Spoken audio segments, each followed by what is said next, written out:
亲，可以不择手段的去勾引顾西城，甚至为了他，可以打掉我们的孩子。别跟我提孩子。琉璃，你知道你在干什么吗？你了解他们吗？你知道他们是什么人吗？你这是在玩火，你知不知道？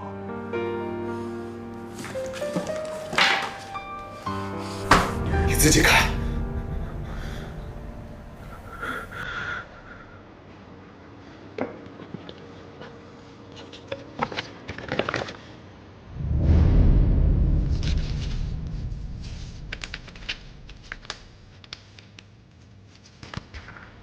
谁干的？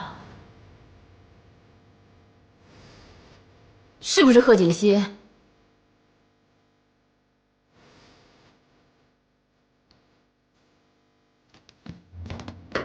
奶奶早。哎，早。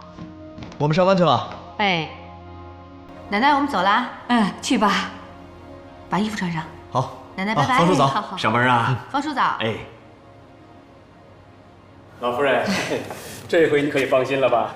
哎，放心啦，只要他们2个人啊，能这么一直好下去。嗯，您喝茶。哎。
进。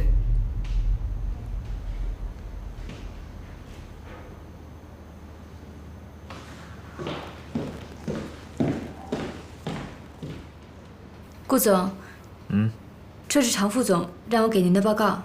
哦，放这儿吧。嗯。